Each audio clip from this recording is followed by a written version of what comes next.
नमस्कार। RSM news में आपका स्वागत है। सादुलपुर विधानसभा क्षेत्र में अब मुकाबला भारतीय जनता पार्टी की प्रत्याशी सुमित्रा पूनिया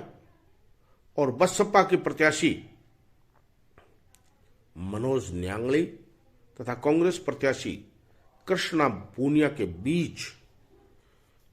त्रिकोणीय मुकाबला रहा है। लेकिन जिस तरह के समाचार सादुलपुर विधानसभा क्षेत्र में मतदान से पहले भी आ रहे थे और मतदान के बाद भी आ रहे हैं कि जाट बिरादरी में पूनिया खाप ने मतदान के 2 दिन पहले यह निर्णय किया था कि 3 बजे के बाद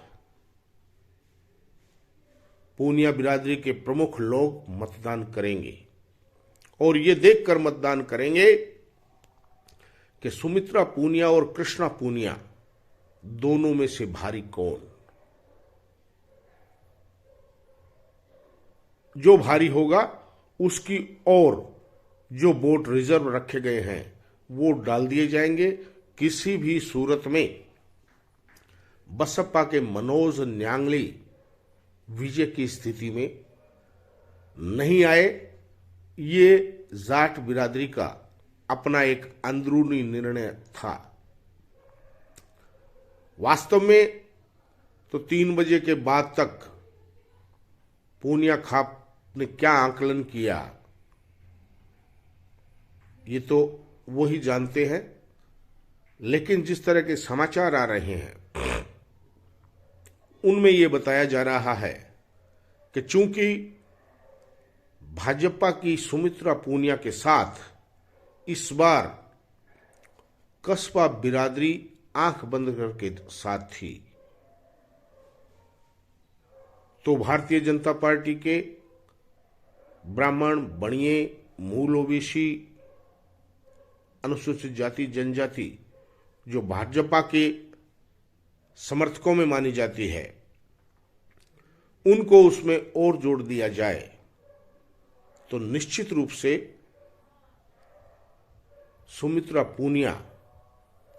चुनावी परिदृश्य में भारी दिखाई देती है। ऐसे में लोग बागों का यह कहना है कि पूनिया खाप ने भी 3 बजे के बाद सुमित्रा पूनिया के पक्ष में मतदान करने का निर्णय लिया। यदि ये सही है तो निश्चित रूप से इस बात को मान लिया जाना चाहिए कि सादुलपुर विधानसभा क्षेत्र में चुनावी बैतरणी पार करने में सुमित्रा पूनिया अग्रणी रह सकती है। लेकिन यदि जाट बिरादरी का विभाजन सुमित्रा पूनिया और कृष्णा पूनिया दोनों के बीच में बराबर का हुआ है तो फिर गैर जाट बिरादरी के नाम पर राजनीति करने वाले बसपा प्रत्याशी मनोज न्यांगली चुनावी मैदान में एक बार फिर चमक सकते हैं, क्योंकि मनोज न्यांगली के साथ राजपूत, ब्राह्मण, बणिया, मूल ओबीसी, अनुसूचित जाति जनजाति जो जाट विरोध के नाम पर एकत्रित की जा सकती है वे सभी, जिसमें मुस्लिम भी शामिल है, मनोज न्यांगली के अंधभक्त माने जाते हैं। तो सुमित्रा पूनिया के साथ जाटों में भी पूनिया बिरादरी और इस बार के नए उभरे समीकरणों के चलते कस्बा बिरादरी और अन्य जाट तथा जो परंपरागत रूप से भारतीय जनता पार्टी के मत ब्राह्मण, बणिया, मूल ओबीसी, अनुसूचित जाति जनजाति उनके साथ है, तो कृष्णा पूनिया के साथ पूनिया बिरादरी, जाट समाज के अन्य खापों के लोग, अनुसूचित जाति जनजाति का कुछ हिस्सा और अल्पसंख्यक जो कांग्रेस के परंपरागत वोट हैं। हालांकि उसमें मनोज न्यांगली ने सेंध लगा रखी है जाट विरोध के नाम पर, लेकिन कृष्णा पूनिया का आधार यही सादुलपुर विधानसभा क्षेत्र में बनता है। ऐसे में बेहद निर्णायक स्थिति में शादुलपुर विधानसभा क्षेत्र में अनुसूचित जाति और जनजाति और अल्पसंख्यक, ये कृष्णा पूनिया का जो मूल आधार है, उनमें कृष्णा पूनिया कितना अपने साथ समर्थन जुटा सकती है। चुनाव प्रचार के दौरान उन्होंने काफी गेन किया है, लेकिन मतदान तक वह कायम रह पाया है या नहीं रह पाया है, ये तो चुनाव परिणाम आने के बाद ही पता चलेगा। लेकिन आमतौर पर अब राजनीतिक विश्लेषक ये बताते हैं कि मुकाबला भारतीय जनता पार्टी की सुमित्रा पूनिया और बसपा के प्रत्याशी मनोज न्यांगली के बीच रह गया है। उससे यह आभास होता है कि पूनिया खाप ने जो 3 बजे तक मतदान रोककर बाद में मतदान करने का निर्णय किया था, वे एक तरफा सुमित्रा पूनिया की ओर लुढ़क गए हैं। अगर ऐसा है, हम नहीं जानते, अगर ऐसा है तो निश्चित रूप से सुमित्रा पूनिया कृष्णा पूनिया के मुकाबले भारी हो जाती हैं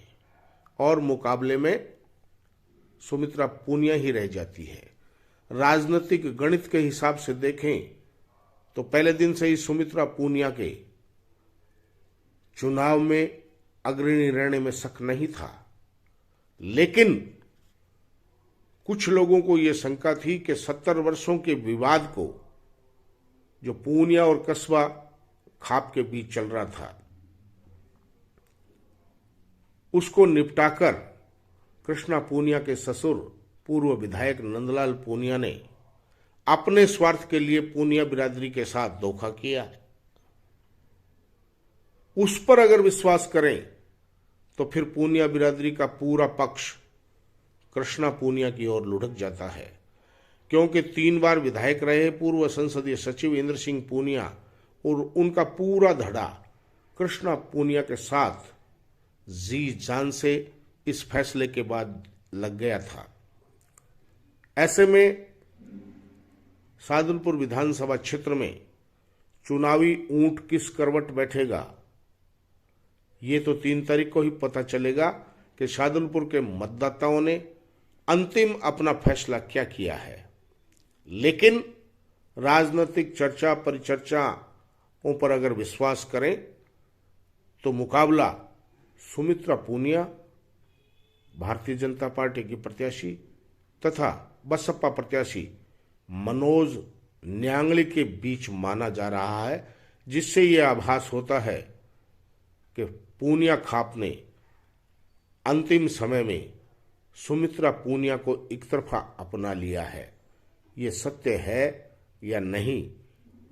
पता नहीं, लेकिन चर्चा परिचर्चा इस तरह की चल रही है। ऐसे में अगर ये